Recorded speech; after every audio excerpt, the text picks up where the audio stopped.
में धर्म आप दृढ़ धारे, आशा एक गुरुदेव की और नाचित विचार, बंदो गुरुपद कंज कृपा सिंधु नर रूप हरि, महामोहतम पुंज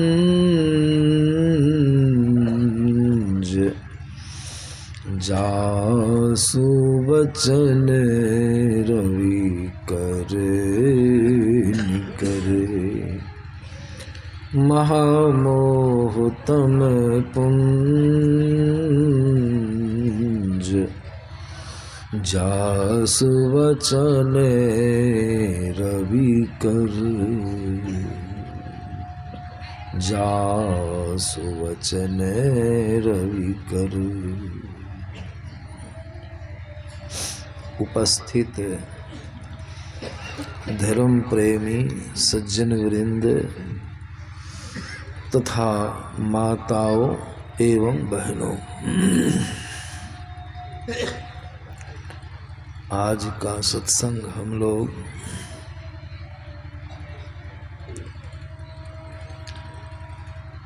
जो यहाँ कर रहे हैं,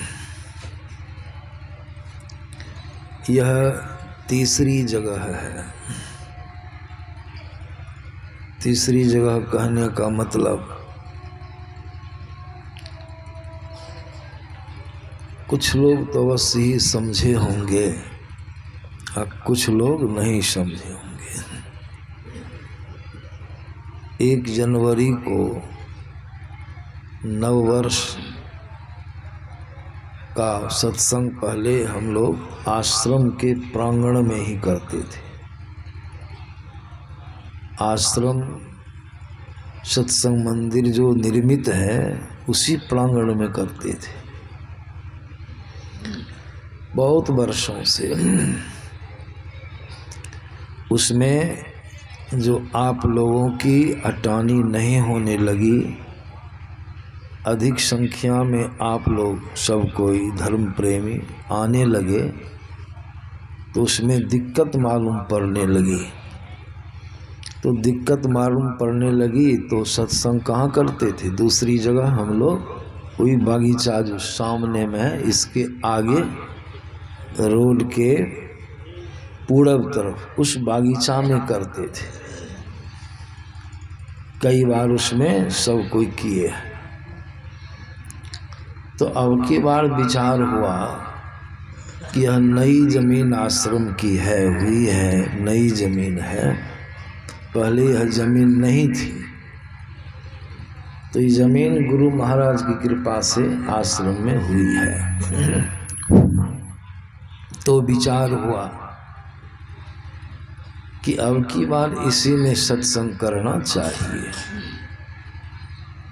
तो सत्संग करना चाहिए तो हम लोग असमंजस में थे, कहीं वर्षा हो जाए तो मुश्किल है, इसमें पानी लग जाता है। तो इस जगह का अंदाज नहीं था हम लोगों को। अब बैठे हैं मंच पर तो अंदाज किए। पहले विचार था कि जो नया घर भी बना है देख रहे हैं, तो मन में था कि घर में, अब यही कह के गए थे कि घर में जो बिचला है, बिचला स्थान कोठली की तरह, उसी में मंच बनेगा, समझे। अब बाहर में सत्संग होगा। श्री सद्गुरु महाराज की जय। तो समझे। तो हम तो यह कह के गए थे कि यहाँ जब आए तो देखते ही मंडप बन गया। तो मंडप बन गया, कितनी जगह घिरी गई, कितनी जगह छेकी गई, वहाँ से रहते हम लोग इतनी जगह पुरुष लोगों के लिए बनाए थे, अट जाते सबको। लेकिन जब मंडप बन गया तो जगह कम गई। आज जगह भी कम गई तो हम जो अभी बैठे मंच पर तो देखने लगे तो मन में आया कि चौकी को और पीछे रखनी थी, हम ही आगे घसकाए। हम अखिलेश जी थे तो कह लिखिए किंछा में चले जाइएगा तो लोगों को देखने में दिक्कत, चौकी घसका दिया तो जगह कम गई। जगह तो बहुत है पीछे तक, ये बेअंदाजी हो जाने के कारण लोगों को बैठने में अवश्य ही दिक्कत होने लगी है। अक्सर लोग निकट में बैठना चाहते हैं, लोगों का ख्याल होता है कि निकट में बैठे, निकट में। लेकिन कितनों कुछ होगा, संख्या बढ़ेगी तो दूर तो बैठना ही होगा कि नहीं बैठना होगा। सब चाहे कि हम निकट में बैठे तो पार लगेगा नहीं। इसीलिए तो अब की बार तो इस तरह से हुआ, अब अंदाज लग गया है इस जगह को खास करके सत्संग करने के लिए ही रखा जाएगा। इसमें कोई फसल उसल बोई नहीं जाएगी, जब प्रांगण के रूप में रहेगा और व्यवस्थित रहेगा अगले वर्ष से। क्या है कि आप लोगों की संख्या दिनानुदिन वर्ष वर्ष बढ़ती ही जाती है, इसलिए वैसा प्रबंध होना आवश्यक है। अभी ठंडी लगती है ना, हमको भी ठंडी महसूस हुई, ठंडी लगती है। फिर भी आप लोग जो आए हैं सो किस लिए आए हैं? इतनी संख्या में जो सब कोई आए हैं, दिक्कत से कष्ट उठा करके, खर्चा करके, गाड़ी भाड़ा करके बहुत लोग आए हैं दूर दराज से। सहरसा के लोग, किशनगंज के लोग, अगल बगल के लोग आए हैं। किस लिए आए?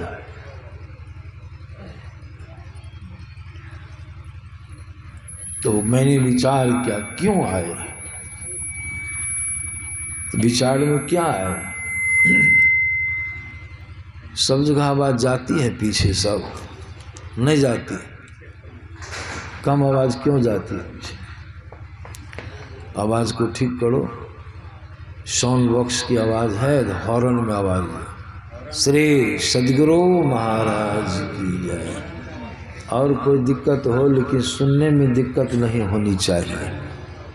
श्री सद्गुरु महाराज की जय। तो देखिए किस लिए आए हैं, क्या पूरी बुनिया भी प्रबंध है, तो पूरी बुनिया खाने के लिए नहीं ना आए हैं। बहुत लोग कहते हैं सत्संगी लोग बेफालतू के भोज भंडारा में खाने के लिए जाता है। कहिए पूरी बुनिया कौन बड़की चीज है? किन्हीं को पूरी बुनिया की कमियों है, घर में खाने पीने की कमी नहीं। ऐसा समय आया है कि लोग सुखी संपन्न रहते हैं। आप लोग जो आए हैं सो किस लिए आए हैं? सुनने के लिए, संतों के कल्याणकारी वचनों को सुनने की लालच से, सुनने के लोभ से आए हैं। सत्संग करने के लोभ से आप लोग आए हैं। देखिए यह नहीं कि भंडारा खाने के लिए आए। हाँ, उसमें एक बात जरूर है, जरूरी बात क्या है? खाने में प्रसाद खाने का लोगों को बड़ा ख्याल है। प्रसाद, गुरु महाराज का प्रसाद, सत्संग का भंडारा, 2 दाना भी खा लेंगे गुरु महाराज का प्रसाद, ख्याल है लोगों के हृदय में कल्याण हो जाएगा। यहाँ आते हैं कुछ लोग, वो कहते हैं थोड़ा भोजन कर लिए। भोजन तो कर के आए हैं बाबा, तुरंत के हम मोटरसाइकिल से आने में कितना समय, कैसे क्या खाएंगे बाबा? अब के थोड़ा भी खा लिया। अच्छा, आप जब कहते हैं तो प्रसाद के रूप में थोड़ा ले जा करके खाते हैं। जो भोजन हम खाते हैं भंडार से लेकर के, जो हमको बढ़िया नहीं लगता है तो आप लोगों को लगेगा बढ़िया। लेकिन कहते हैं बहुत सुंदर, ऐसा तो कभी खेबो नहीं की बाबा। हमके देखिए घर पर तो कितना छोंका बघाड़ा लोग खाते हैं, यहाँ उसना फुसना मिल गया, बहुत लोग आते हैं, आप लोग भी खाते हैं। आज एक डॉक्टर साहब आए, वेटनरी डॉक्टर थे, सहरसा से आए, तो खाए खिचड़ी। हमके अब चले गए बाबा, हमको तो ड्यूटी है। तो खाए पिए नहीं है, पूरी बुनिया धर ली है तो चल दिए। कैसे पूरी बुनिया खाने में थोड़े आए थे बाबा, आए थे आपसे मिलने के लिए, स्थान का गुरु महाराज का दर्शन करने के लिए। खिचड़ी खाए हैं। अब खिचड़ी क्या, खिचड़ी तो हमको भी बढ़िया नहीं लगी, तो आप तो डॉक्टर साहब हैं, कैसे बढ़िया लगी? बाबा बहुत बढ़िया लगी। हमके झूठे बोलते हैं बढ़िया लगी है? तो लोगों के मन में क्या है यह? इसीलिए आप लोग जो आए हैं सो संतों के ज्ञान को श्रवण करने, सुनने से कल्याण होता है। संत लोग विचार देते हैं यह जो शरीर हम लोगों का है मनुष्य का, यह सब दिन रहने लायक नहीं है, रहने वाला नहीं है कि रहेगा। बहुत कम समय के लिए प्रभु ने हम जीव को मनुष्य का शरीर दिया है, एक अवसर, एक मौका दिया है। ये ख्याल रखिए, यही थोड़ी देर सुनिएगा। क्या दिए हैं प्रभु ने? मनुष्य का शरीर, एक मौका दिए हैं, एक अवसर दिए, एक समय दिए हैं मनुष्य शरीर दे करके। अवसर दिए हैं, क्या चीज का अवसर दिए हैं? कौन चीज का अवसर दिए हैं? ये अवसर दिए हैं कि हम और आप जो जीव तत्व हैं, प्रभु के अंश हैं, सो सृष्टि जब से हुई है तब से संसार में जन्म मरण के चक्र में पड़े हैं। देखिए इसको ख्याल रखिए, जन्म और मरण के चक्र में हम जीव पड़े हैं। और जन्मना मरना यह बड़ा ही कष्टकारक है, बड़ा ही दुखद है। जन्मना और मरना, जन्मना मरना से मतलब क्या हुआ? किसका जन्म किसका मरण होता है? शरीर का जन्म, शरीर का मरण। जन्म मरण किसका होता है? शरीर का। लेकिन आप जीव जो शरीर में फंसे हैं, शरीर में बझे हैं, शरीर में बंधे हैं, शरीर बंधन है, इसके अंदर जो आप बंधे हैं, फंसे हैं, अटके हैं, तो जन्मता मरता तो शरीर है, लेकिन जन्मने मरने का सारा दुख भोगना पड़ता है आपको।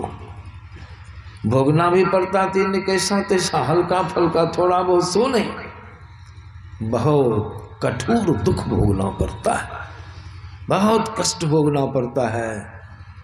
इसीलिए तुलसीदास जी महाराज को कहना पड़ा, जन्मत मरत दुसह दुख होई। कैसा शब्द है? शब्द तो एक रत्ती का है, दुसह। दुसह मैंने क्या हुआ? शब्द तो एक रत्ती का है, दुसह दुख। दुसह मैंने ऐसा दुख जो सहा नहीं जाएगा, जिस दुख को आप सह नहीं सकते हैं। कैसा दुख मिलेगा? जन्मने में मरने में ऐसा दुख होता है, क्योंकि किसी को ख्याल रखना है, इसी को सुनने के लिए आए हैं। जन्मत मरत दुसह दुख होई। तो जन्मने मरने में जो दुख होता है वह दुख आपको भोगना पड़ता है। क्यों भोगना पड़ता? इसलिए कि शरीर में आप फंसे हैं, शरीर में आप बझे हैं, शरीर में आप उलझे हैं, शरीर में आप बंधे हैं। तो दुख किसको होगा? आप ही को ना होगा दुख। ये दुख बराबर बड़ा होगा।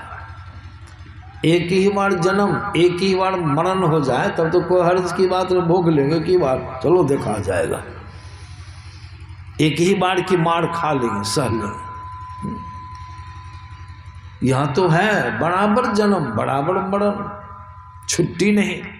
इसी को हम कभी कभी सुनाते हैं जन्म और मरण का दुख भोगते भोगते इधर से हम सुना रहे हैं कई बार से, हम और आप बेदम हो गए हैं, हपस गए हैं। जन्म का और मरण का दुख भोगते भोगते हम लोग हपस गए हैं। इसको गुरुमहाराज की वाणी में भी आप सुन पाइएगा। गुरुमहाराज क्या लिखते हैं? जीवोद्धार का द्वार पुकार कहा, घट भीतर ही सत्संतों ने। संस्कृति संताप से कांप रहे, भव भौर भरमत जीव हाँफ रहे। हाँफ शब्द आया, भव भौर भरमत जीव हाँफ रहे, आपस में। जन्म मरण का दुख और जन्म मरण के बीच में अभी जो है, अभी क्या दुख नहीं है, अभी ठंडी हवा चल रही है। हम काय बार वरना को सरियाए, ठंडी लगती है, शरीर में है तो ठंडी लगती है। चदरा के घर में रहिए बैसाख महीना तो गर्मी लगेगी। ये कौन सी का घर है? शरीर कौन सी का घर है? इसमें ठंडी में ठंडी का असर, गर्मी में गर्मी का असर, सर्दी में सर्दी का असर। देखिए असर होता है कि नहीं? असर होता है। इसमें आप जीव पड़े हैं, फ्री नहीं है, स्वतंत्र नहीं है। यहाँ तो स्वतंत्र उठ के चले जाएंगे कोठली में, ठंडी लगेगी तब नहीं। बोरसी ले लें, बोरसी है यहाँ, तब ठंडी नहीं लगेगी। फ्री हैं, कर लीजिएगा। लेकिन इस शरीर में जो आप जीव बचे हैं, आप ठंडी गर्मी से छूट सकते हैं? नहीं छूट। इसीलिए संत लोग कहते हैं जो बराबर का जन्मना, बराबर का मरना, बीच में दुख भोगना, भव दुख को सहते रहना, इस सब दुखों से छूटने के लिए परमात्मा ने हम जीव के लिए अब की बार एक अवसर के रूप में मनुष्य का शरीर दिया। लो शरीर, मनुष्य का शरीर दिया। तो क्या है इसके अंदर में? इसके अंदर में संत लोग कहते हैं ऐसा प्रबंध है, ऐसी व्यवस्था है जो इस शरीर को प्राप्त करके जन्म मरण के चक्र से छूटने का उपाय कर सकते हैं। इसमें उतना साधन दिया गया है, उतना प्रबंध किया गया है, उतनी व्यवस्था की गई है कि बार बार जो जन्मना मरना में देखिए सिर्फ मनुष्य शरीर में ही जीव नहीं आता। मनुष्य शरीर में आवे तो खैर बहुत हम लोग संतुलित कर सकते हैं, बहुत प्रबंध कर सकते हैं, लेकिन घोड़ा में भी जाना पड़ता है, बैल में भी जाना पड़ेगा, गाय में भी जाना पड़ेगा, बानर में, बकरा में, बत्तू में, कहाँ जाइए, श्वान में, कुत्ता शरीर में, सूअर शरीर में, कीट पतंग सब शरीरों में जाना पड़ेगा। कितना कष्ट भोगना पड़ेगा, कितना दुख भोगना पड़ा। ये सब बात ख्याल में रखना, यही सब सुनने के लिए आए। इस संतों का ज्ञान है।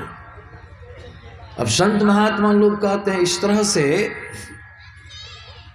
जो बराबर बराबर का दुख भोगना है, इन सारे दुखों से अगर आप छूटना चाहते हैं तो सोच लीजिए परमात्मा ने, ईश्वर ने अब की बार दया करके हम लोगों को मनुष्य का शरीर दे दिया है।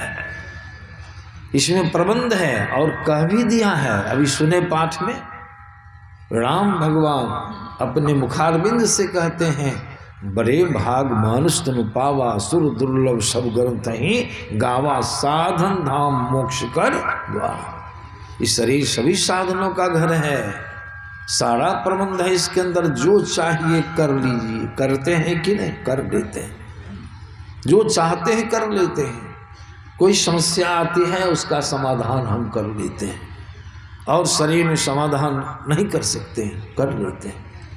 इसके अंदर में वह दरवाज़ा है, मोक्ष का दरवाज़ा।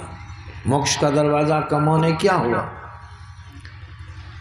ये जो कर्म चल रहा है, जन्म मरण, शरीर बंधन में बंधे रहने के कारण जन्म मरण का दुख आपको भोगना पड़ता है। सारे बंधनों से जीव छूट जाए, सभी शरीरों से आप अलग हो जाइए, छूट जाइए, मुक्त हो जाइए, उसी का नाम है मोक्ष।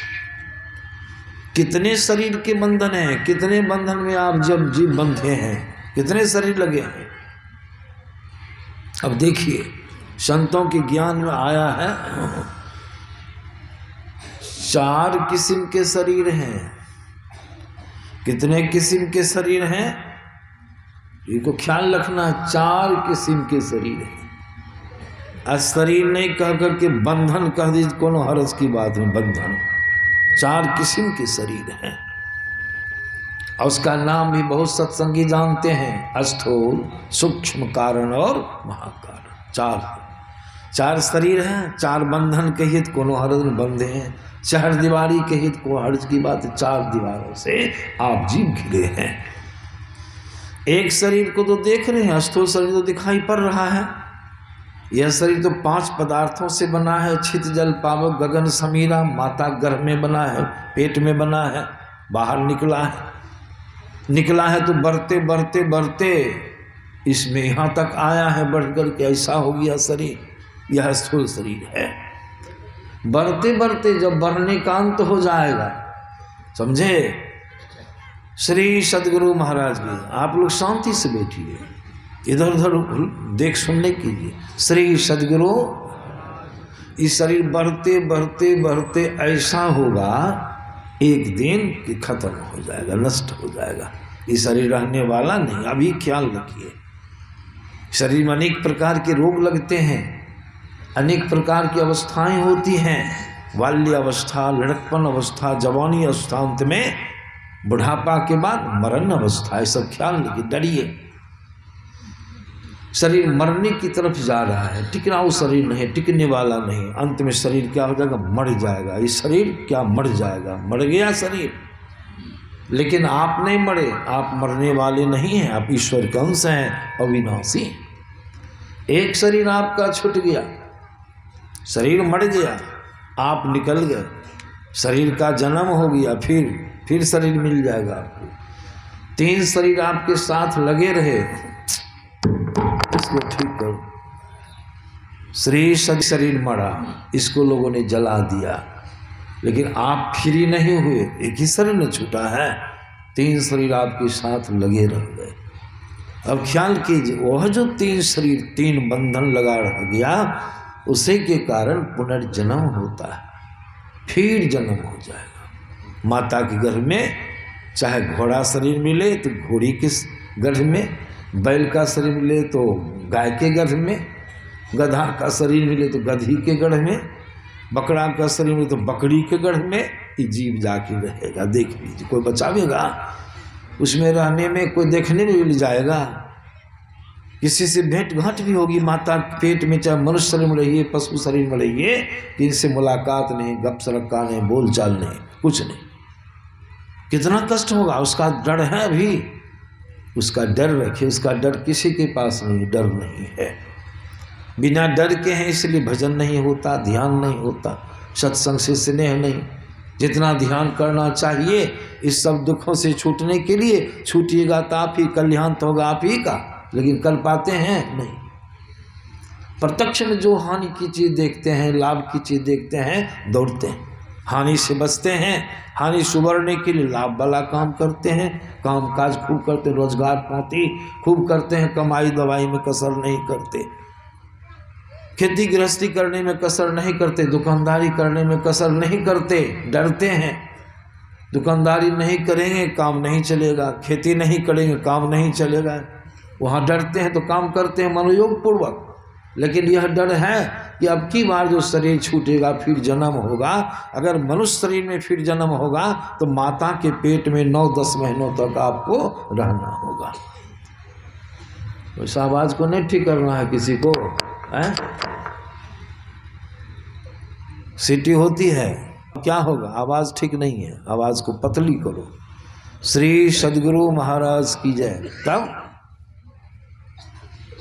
वहाँ भी कष्ट। माता के पेट में, मैं बराबर सुनाता हूँ, बहुत लोगों को ख्याल होगा, मनुष्य शरीर में ही अगर माता के गर्भ में आप रहे, जीव रहा, तो कैसे रहे हैं ये ख्याल है?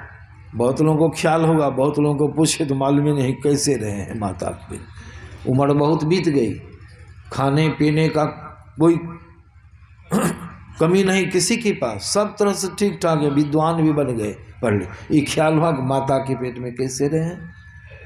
संत तुलसीदास जी महाराज की वाणी में बड़ा स्पष्ट आया है। उन्होंने कहा सिर हेठ ऊपर चरण, सिर हेठ ऊपर चरण। कैसा है?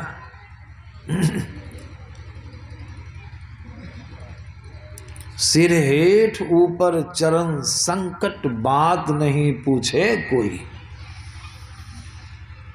सिर हेठ, सिर नीचे है, चरण है ऊपर। कहिए तो कैसे है? ये रहना है कबूल। किसी को अभी कोई आदमी 5,000 रुपया रोज देंगे, अब भर दिन पैर को बांध के और उसमें बांस घुसिया के उल्टे बहादुर की तरह टांग के रखेंगे, देंगे 5,000 रुपया रोज। कोई गरीब से गरीब आदमी तैयार होगा कि नहीं हम रहेंगे, वह 5,000 टका मिलेगा, तैयार होइएगा? कोई कर ही रहा। 5,000 टका महीना और पाँव बांध करके उसमें डंटा घुसिया करके थाना पर पहले बदमाश सबको की पिटाई होती, उसी तरह से टांग करके रहिएगा भर दिन, मजाल है। और 9-10 महीनों तक माता के पेट में उल्टे पांव टंग करके रहे हैं। किनको किनको इसका डर है, और फिर वैसने अवस्था में जाना है। बचिएगा, बचा लिए, काम कर लिए, पूरा नहीं हुआ, फिर वहाँ जाना है। कोई रोकने वाला नहीं, कोई वैज्ञानिक नहीं रोक सकता है, नहीं प्रधानमंत्री रोक सकता है, नहीं कोई वैज्ञानिक रोक सकता है। उस अवस्था में जाने से कोई रोकेगा? वैज्ञानिक रुकेगा? सबको जाना है वहाँ। सिर हेठ ऊपर चरण संकट, अब बात नहीं पूछे कोई। ये दुख की अवस्था में नहीं तो आप किसी को कह सकते हैं, नहीं कोई आपको जाके उसमें देखेगा क्या है, क्या संकट है, देखिए, ख्याल रखिए।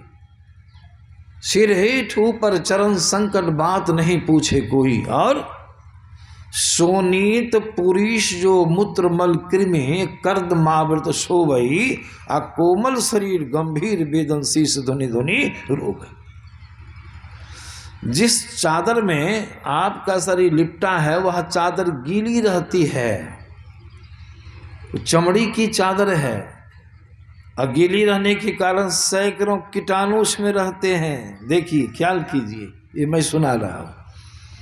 और उसमें जो सैकड़ों कीटाणु हैं वो आपको डंक मारेगा, डसेगा, जैसे मक्खड़ काट लेता है। अब ये कि मक्खड़ काट लिया हमको एक दिन है, ऐसा बैठा, ऐसा काटा कि हम छील मिला गए। तो घर में कोई गप करता है, थोड़ा चीन के रखोगे, कौन गप करता है? एक आदमी चीन के रखना खाली, कौन गप करता है? श्री सद्गुरु महाराज की जय। समझे? मच्छर काटता है तो छील मिला देता है, तो जहाँ काटा वहाँ उंगली लेके नोचने लगते हैं हम लोग, इसे नोचते हैं ना। अब पेट में अगर मक्खर काटेगा तो नोचिएगा, है किन्हीं में क्षमता? मक्खर जो का उसे कीटाणु जो डसेगा तो कितना कष्ट होगा। वो हाथ नहीं कुब्बी उठा सकते हैं, न उंगली निकाल सकते हैं, न उसुक पुसुक, एकदम ऐसे कलमच। किशनगंज में एक सज्जन के यहाँ गए हम सत्संग करने के लिए। शाम में जलपान कर रहे थे, गौरी शंकर चौधरी जी के यहाँ गए थे, समझे? और उनका एक नाती आया छत पर। कहाँ है जी? कहाँ आया है? गपशप की, का बैठो यहाँ, बहुत चिलमिलिया था, क्या बैठो, आँख मूंद के बैठो, और जब तक नहीं कहेंगे तब तक नहीं खोलना। आँख मूंद करके बैठने की बैठा, आँख मूंद कर, समझे? अब बैठा कि मुश्किल से 10 मिनट तो बैठा, बड़ी दिक्कत से बैठा। हम कहेंगे तब ना खोलेगा। अब बैठे बैठे उसको नहीं रहा गया तो आँखों को बंद ही रखा। मम्मी काम है, तुम जल्दी आओ, देखो यहाँ। आँख मुना के बैठा दिया है, खोलने के लिए कहवो नहीं करता है, तो बचवा के हमको, जल्दी आओ मम्मी, जल्दी आओ, आँख मूंद के बैठा है। कितनी परेशानी, उसको परेशानी हो रही है। एक थी आँख मुनवा दिए, किसी से गप सब नहीं, हालत खराब हो गई। तब अच्छा छोड़ दो, मम्मी को कहे खोलो आँख, खोलो, खोल दिया आँख। अब जाएंगे और हम कह और बैठो ना, चॉकलेट देंगे। या चॉकलेट देंगे, बोलो बैठो, नहीं नहीं आप जाने दीजिए, अब कल आवेगा। फिर में पड़ गया वो, हम का चलो चॉकलेट दे देगा चुपचाप का, काहे कि लौट के आवेगा वो मजा है।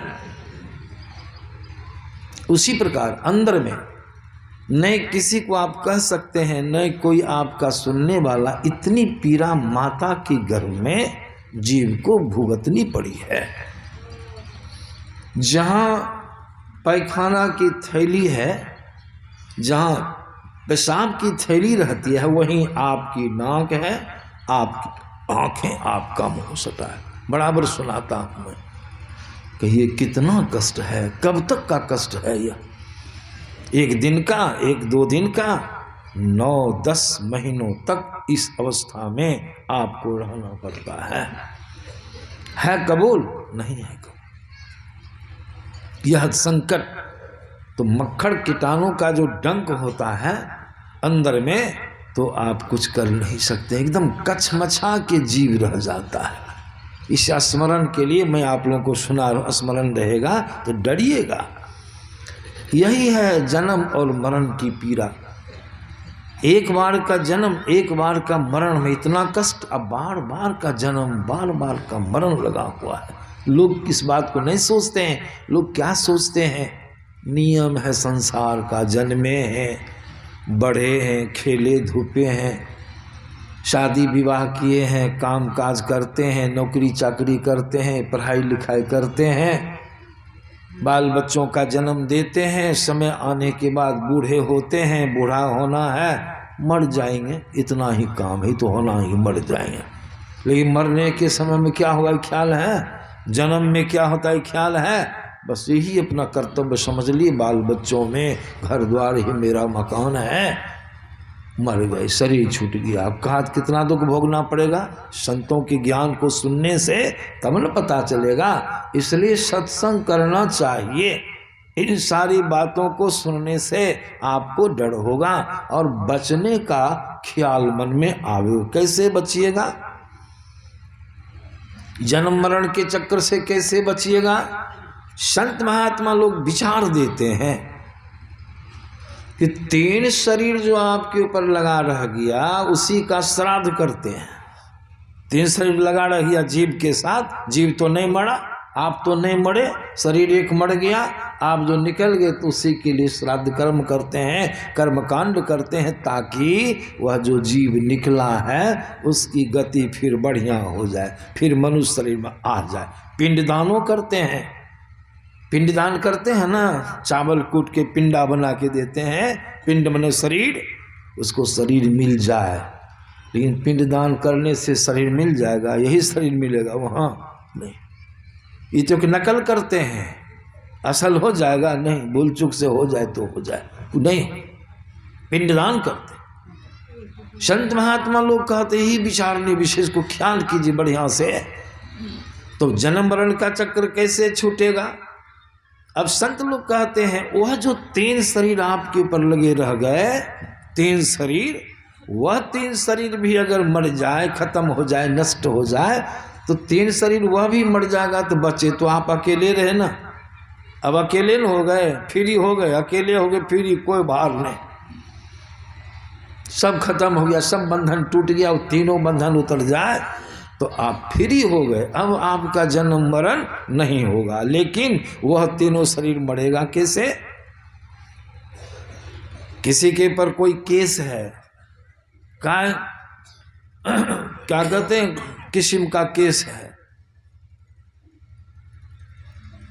अब केस में अगर केस पूरी तरह से समाप्त हो जाए, खत्म हो जाए, तभी ना आपको छुट्टी होगी। एक को रोती लसंग लगा रह जाएगा। कोई केस में वो रह गया, कोनो गड़बड़ी के कारण फिर वो पटक जाएगा, और रजिस्टर उघड़ेगा तो फिर जो है सो आपको खेड़ा लग जाएगा, फिर जेल जाना होगा। क्या किस्म का केस, किसी के पर मुंशी कहते हम भूल गए हैं उसको, कई केस किसी के पर लदा है। एक केस में उसको हो गया, बेल हो गया कि एक केस से मुक्ति में, दूसरा केस उसमें पकड़ के निकला ना, बेल हो गया, तुरंत वहीं पकड़ लिया, कौन सी भाई, तो कौन ने केस था उसमें पकड़ लिया तुरंत। उसी प्रकार सब केस जड़ से खत्म हो जाए तब ना मुक्त हो जाइएगा जेल से। उसी प्रकार सब शरीर आप जीव के ऊपर से उतर जाए, सब शरीर उतर जाए तो आप अकेले हो जाइएगा। आप फंसाव खत्म हो गया, बझाव खत्म हो गया, बंधन टूट गया, अकेले हो गए तो फ्री हो गए। अब आपका जन्म मरण नहीं होगा, तो माता गर्भ में नहीं जाइएगा। अब मरने की घड़ी में जमराज के चक्कर में फंदा में आप नहीं फंस, फ्री हो गए। लेकिन कब फ्री हो, तो तीनों शरीर मर जाए तब। इसको बाबा कबीर की वाणी में सुन लीजिए, बहुत बढ़िया है कबीर साहब की वाणी। बाबा कबीर कहते हैं मरे जरूर लेकिन बढ़िया से नहीं मरे, एक ही शरीर मरा। रोने लगे कि हम मर गए, मरना बढ़िया है लेकिन मरने का ढंग अगर मालूम हो जाएगा तब आपके लिए बढ़िया है।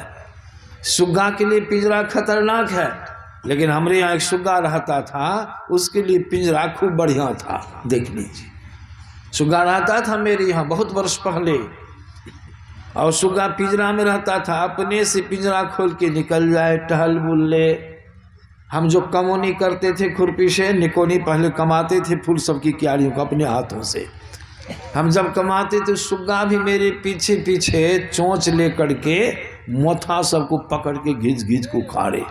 पुरनका विद्यार्थी सब विद्यार्थी था, ये सब सुग्गा देखा होगा कि नहीं, वो उसके भी पहले, ये सबके भी पहले था सुग्गा, पुराना विद्यार्थी। साथ ही खाता था, हमसे लड़ता भी था, उससे हम लड़ाई दिखाते थे विद्यार्थी लोग। सुग्गा हमसे कैसे लड़ता है, पिंजरे में बंद करके बाहर से बांध देते थे, पिंजरा रख देते थे, हम बूट शक्कर खाते थे। बूट शक्कर ठंडी महीना में धूप में बैठ के खाते थे प्रांगण में, और उसको बैठा देते, नहीं देते, हमको ताकता था, हमसे मांगता था, हम कि तुमको देंगे, हम ही ठोक खाएंगे इसे, तो हमसे भिड़ जाता, संड बोलता था, खूब माथा झमाड़ झमाड़ के हम पर अलबल खूब बोल, नहीं देंगे को दरन, क्या बुझता है तुम, वो भी हम पर, हम संड बोले, खूब लड़े। सब विद्यार्थी देखता, तब उसको खोल के, वो एक सामान नहीं ले सकता था। एक बार वो सुग्गा हम पढ़ा रहे थे विद्यार्थी लोगों को, समझे, उत्तर मुँह बैठे तो वही प्रांगण में, मंदिर के प्रांगण में, जिसके ईटा लगी है, आम के गाछ में बैठ पढ़ा रही थी।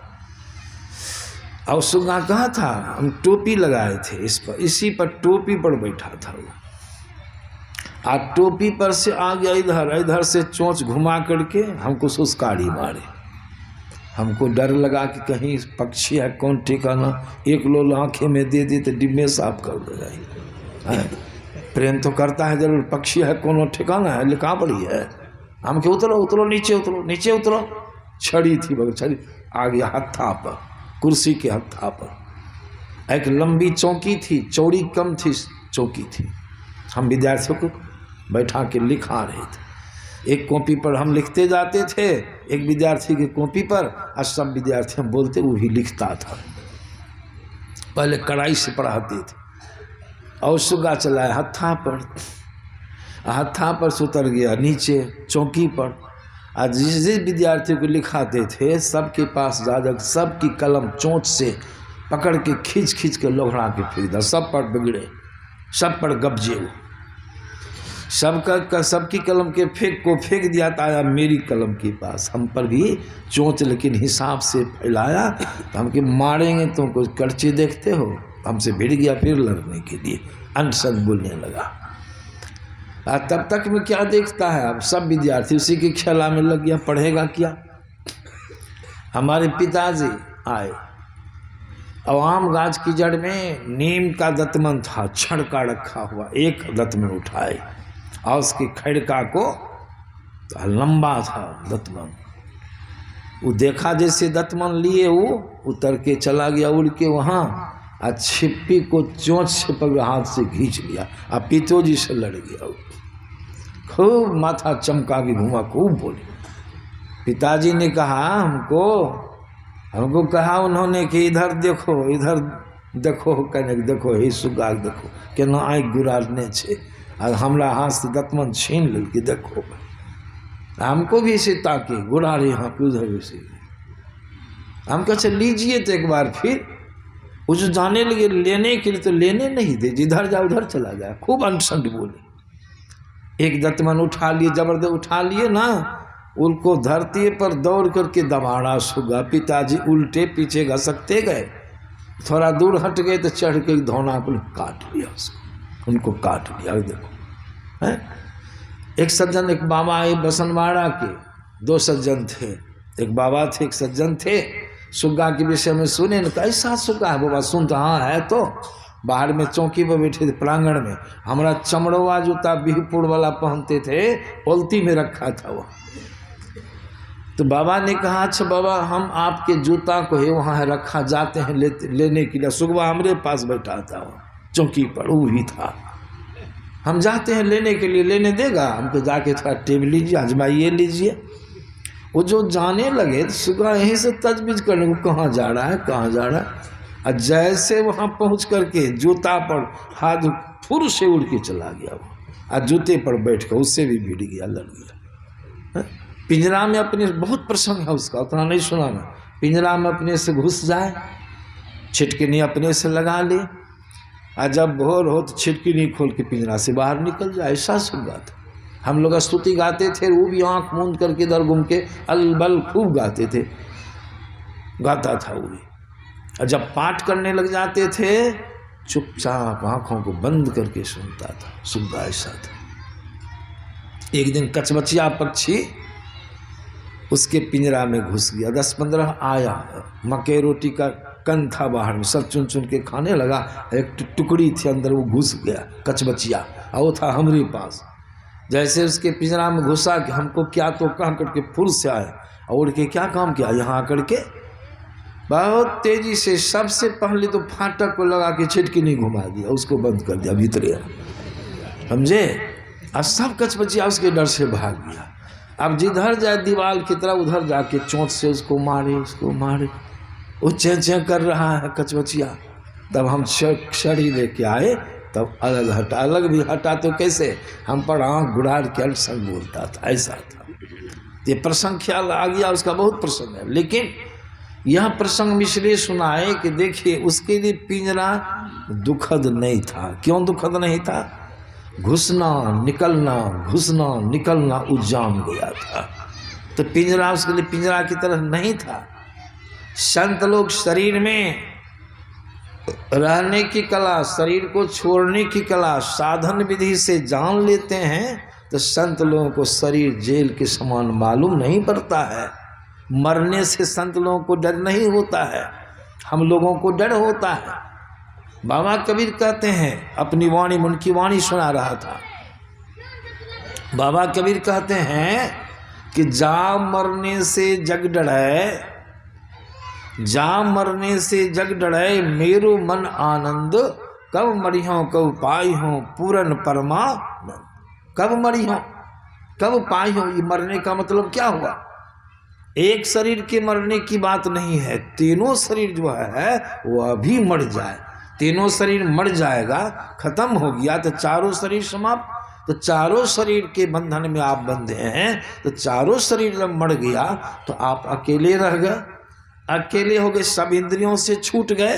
तब आपको परमात्मा भी मिल जाएंगे, प्रभु का दर्शन हो जाएगा, जन्म मरण का चक्र आपका छूट जाएगा। ऐसे को फिर कबीर साहब दूसरी कड़ी में कहते हैं, हम लोग को चेताते हैं, चुनौती देते हैं।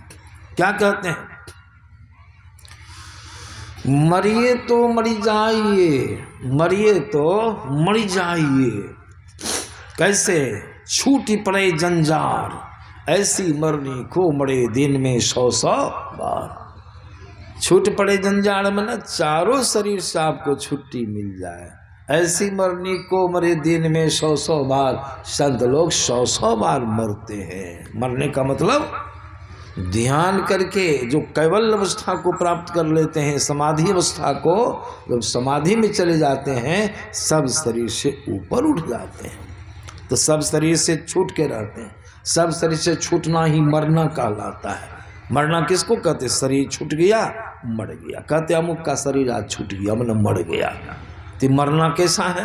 तो संत लोग कहते जब चारों शरीरों से जहाँ जीव छूट जाएगा, सब बंधन खत्म हो जाएगा, उसी का नाम है मोक्ष।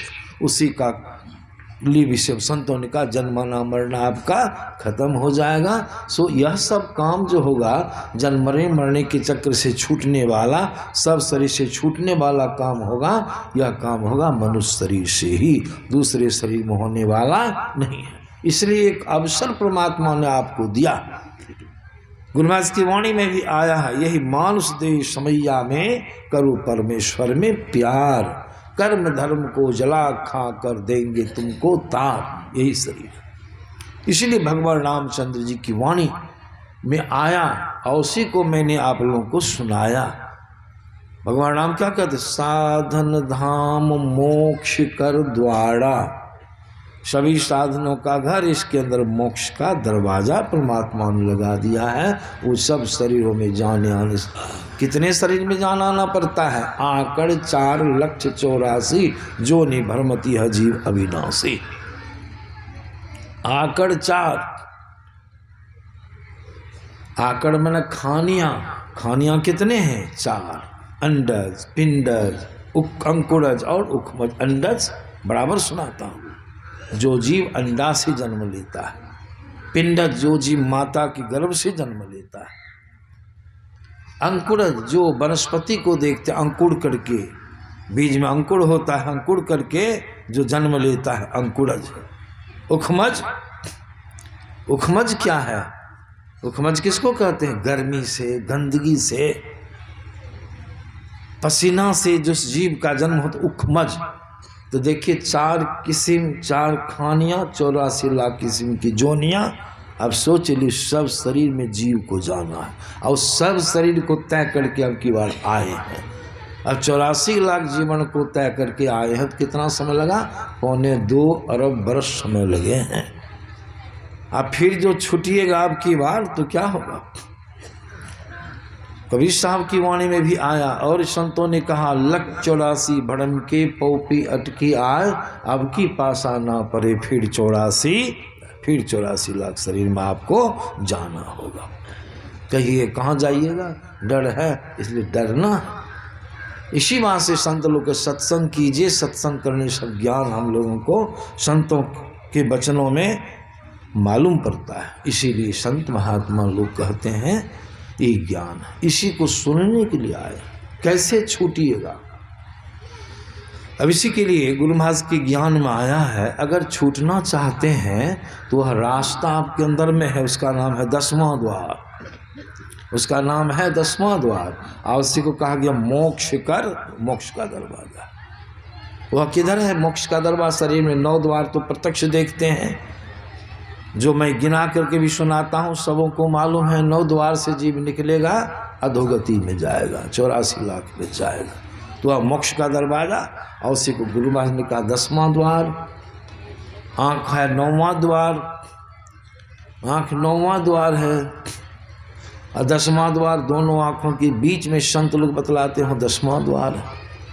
उसी 10वां द्वार को संत लोग खोलने के लिए, कैसे खुलेगा, उसी द्वार को खोलने के लिए संत महात्मा लोग गुरु से जुक्ति कहते हैं लेने, जुक्ति जानिए, कला सीखिए। कला सीख करके तब संत लोग कहते हैं पहला काम के जप कीजिए, मंत्र का जप विधि है, इसमें लगिए, इस भिड़िए, मंत्र मिला है मंत्र को जपिए, और जिसको नहीं मंत्र मालूम है मंत्र प्राप्त कीजिए। गुरु महाराज की वाणी में सुनते हैं, अति पावन गुरु मंत्र मन ही मन जाप जपो, उपकारी गुरु रूप को मानस ध्यान थपो। अंदर में पहले जप कीजिए, मंत्र को जपिए खूब देर तक। जप करने से फसाव जो है फसाव छूटेगा। दूसरा काम है ध्यान, अपने इष्ट की मूर्ति को अपने अंदर में देखना, उस पर मन को टिकाना, मन को लगाना। दूसरा काम, उससे भी ये फसाव छूटेगा। और तीसरा काम क्या है, दृष्टि योग, रूप जगत से भी छूटने की दृष्टि योग, दोनों दृष्टि धारों को जोड़ करके अंदर में देखना। गुरु महाराज की वाणी में आया है, 2 नए नजर जोड़ी की एक नोक बना के अंदर में देख। नोक बनाने के लिए क्यों कहा गया, दोनों को मिलाने के लिए, तब प्रकाश होगा। नोक बनाने से मतलब है 10वां द्वार, वह जो अंधकार है उसी को छेदना है। अंधकार का विशाल मंडल है, पट है, वह बहुत भयंकर फाटक है। उसको गुरु महाराज ने अपनी वाणी में कहा, वज्र कपाट खुले तम टूटे, तम है टूटेगा, वज्र कपाट खुल जाए, कपाट में फाटक खुल जाएगा। यह देखिए अंदर में, आंखों को बंद करते हैं क्या देखते हैं अंदर में? अंधकार, वही अंधकार।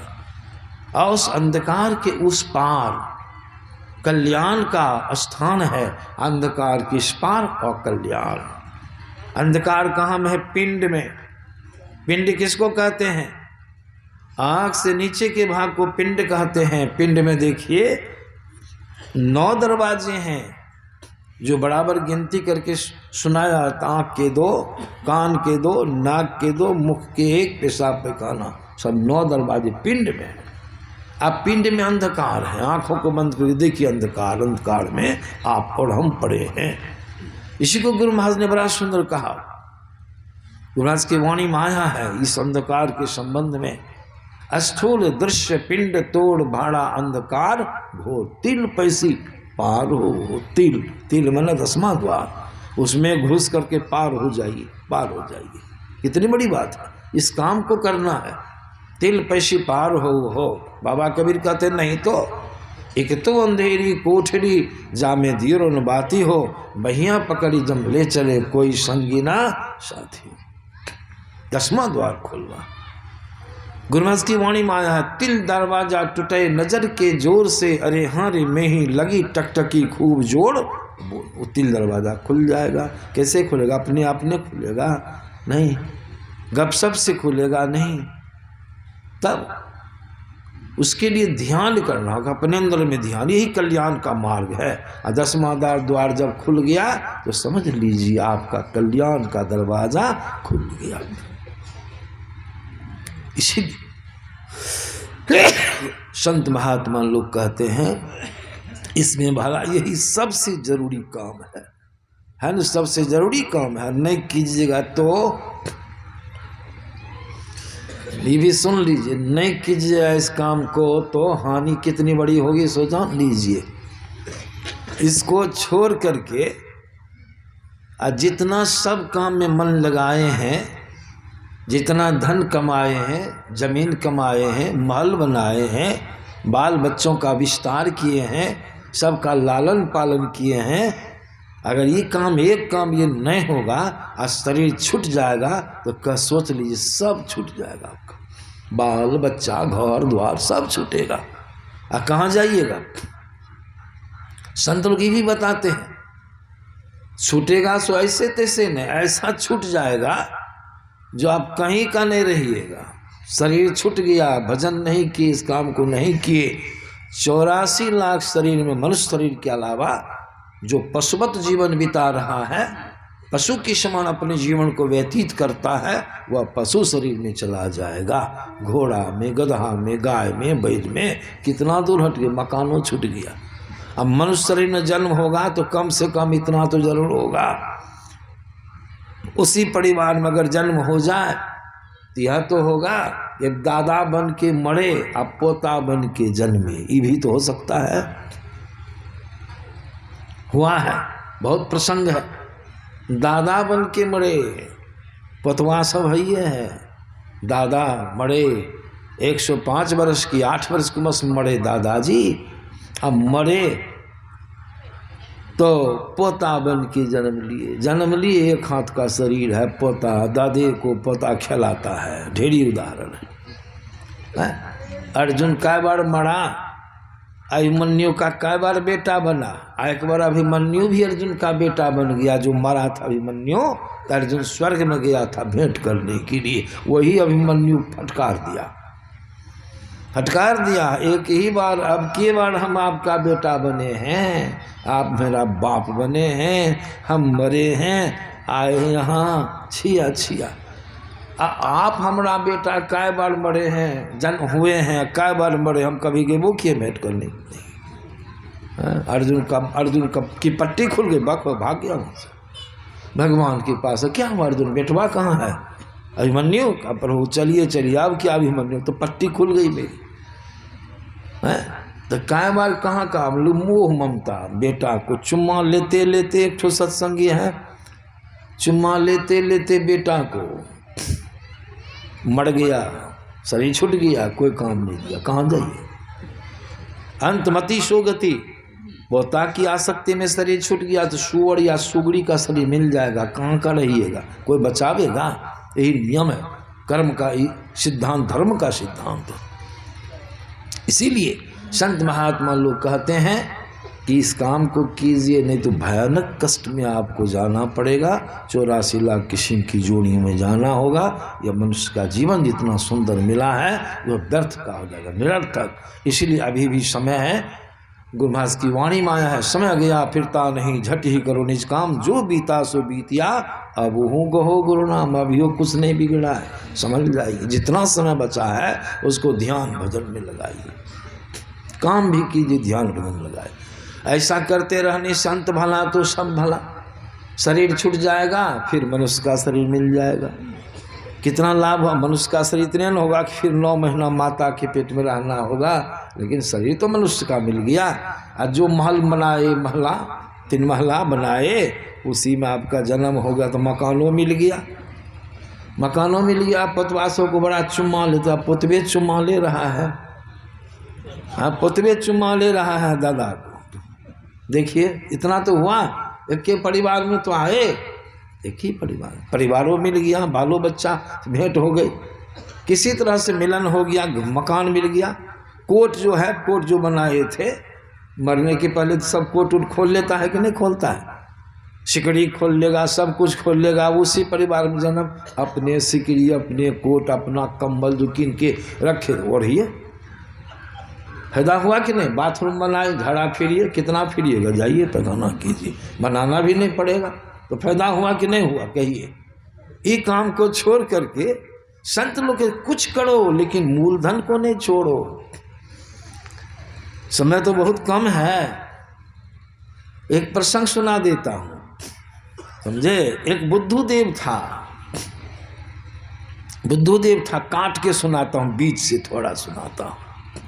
तप करता था, झूठों का तप, ऐसा तप करता था, जंगल में जा करके तपस्वी बन गया था वो। किसी वृक्ष में उल्टे पांव लटक जाता था, बहादुर की तरह। 5 घंटों तक लटका है, 2-2 दिनों तक लटका है। कभी हाथे लटका हुआ पकड़ करके गाछ की ठल्ली को, कभी आम का पत्ते चिबा के खा जाए, कभी हवे पी के रहे, कभी पत्ता जला के उसका धुएं पी ले, तपस्या करता था। इस तपस्या को देख करके इंद्र जी को बड़ा कष्ट हुआ। इंद्र जी को होने लगा, ऐसा तप शुरू किया है, हो न हो हमारा राज सिंहासन ले छीन ले। उसको डर हो गया। अब जब डर हो गया तो वह जो है, डर जब हो गया तो चले गए ब्रह्मा जी के पास। कहा पितामह कल्याण कीजिए, क्या हुआ, ऐसी बात है। एक कुष्मांड सेन नाम का है, वो देखिए कठोर तप कर दिया है, ऐसा शुरू किया है तप, भयंकर तप कर दिया है, हो न हो कहीं मेरा इंद्रासन न छीन ले। हम क्या करें, इंद्र कहो क्या करें। महाराज जाइए शीघ्रता से, किसी तरह उसके तप को भंग कर दीजिए। ब्रह्मा जी उसकी बात को मान करके आए, समझे। उसको बहुत तरह समझाया, वो एकदम न तैयार हो तपस्या छोड़ने के लिए। बहुत तरह समझाए, नहीं माना।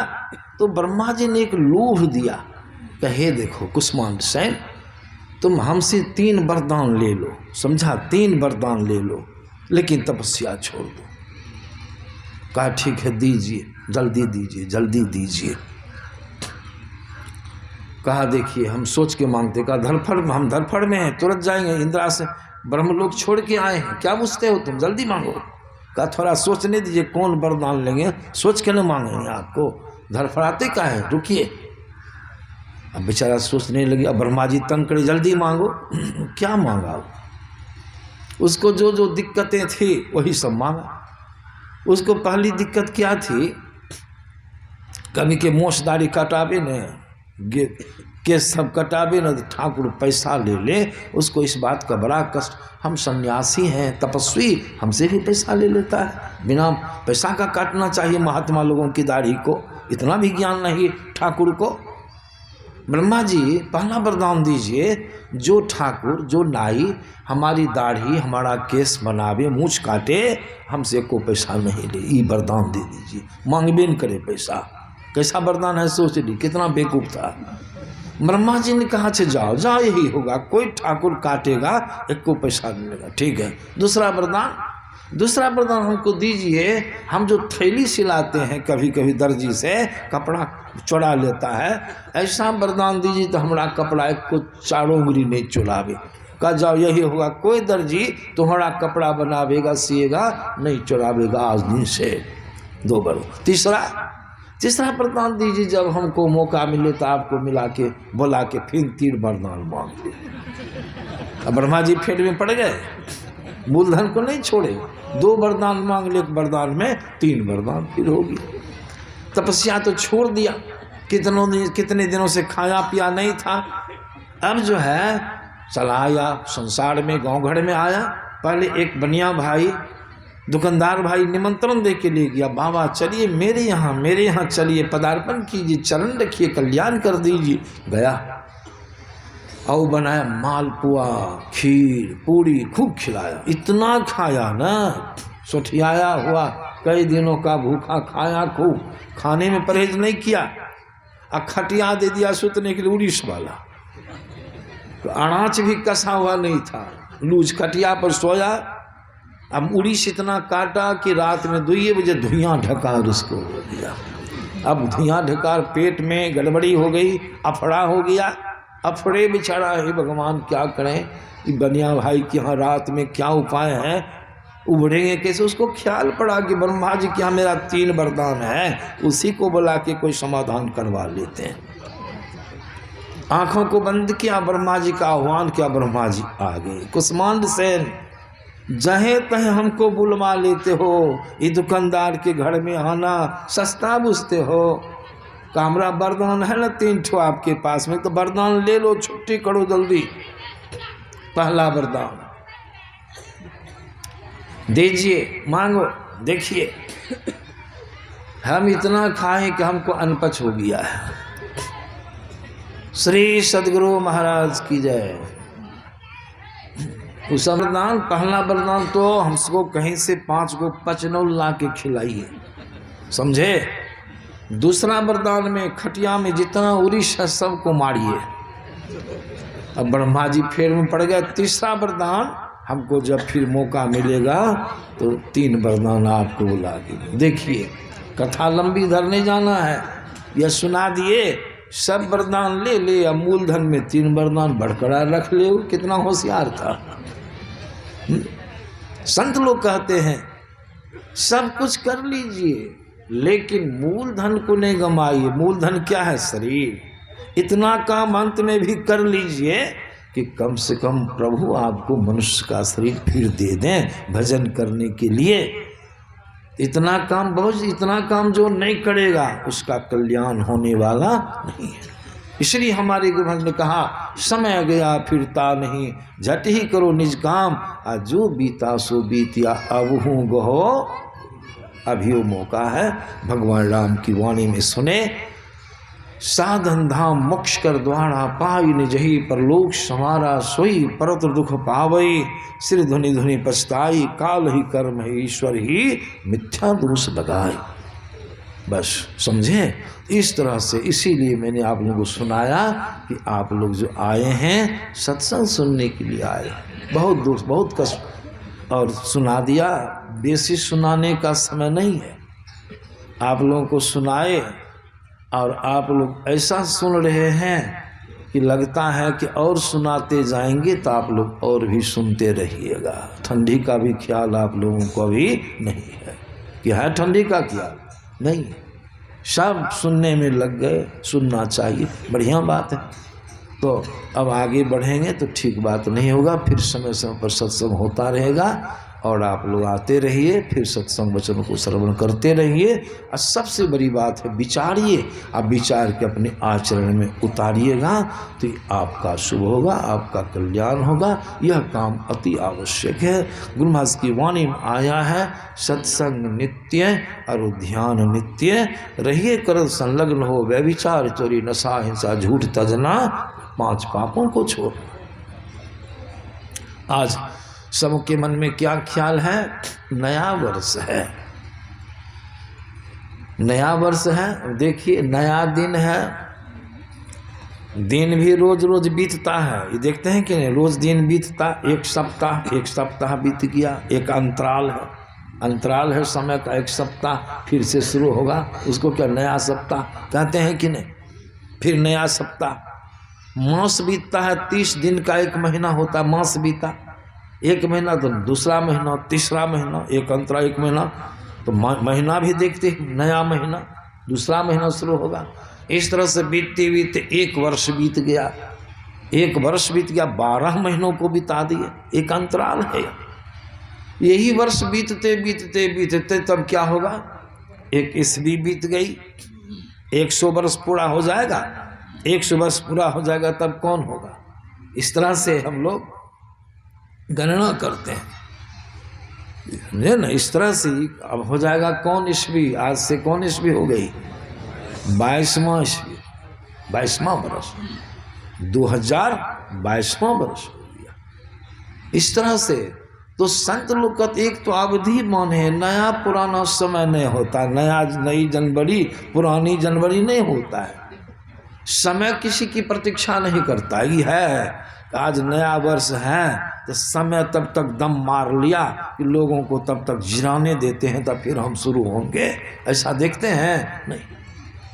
समय हमेशा चलते, उसको कोई किसी से मतलब नहीं, किसी की प्रतीक्षा नहीं करता है। समय बड़ा ही मूल्यवान है, इसलिए हमारी गुरु महाराज की वाणी में सुने, समय गया फिरता नहीं, झट ही करो निज काम निज मन, अपना अपना मन ध्यान भजन कीजिए। इसीलिए यहीं पर अपनी वाणी में विराम देता हूँ। और जो नया वर्ष सबको इसको मान रहे हैं, मैं भी मानता हूँ। इस नव वर्ष के अवसर पर यह सत्संग का प्रबंध यहाँ किया गया। गुरु महाराज से शुभकामना करता हूँ कि यह नव वर्ष भी हम सबों के लिए, जितने लोग आए हैं, जो नहीं भी आए हैं, सबों के लिए शुभकामना करता हूँ कि हम लोग का यह जो 22वां वर्ष व्यतीत हो, यह शुभ बीत जाए। शुभ कर्म करके इसका स्वागत कर रहे हैं, इसलिए शुभ कर्म का फल शुभ ही होता है। इन्हीं शुभकामनाओं के साथ अपनी वाणी विराम देता हूँ। श्री सद्गुरु।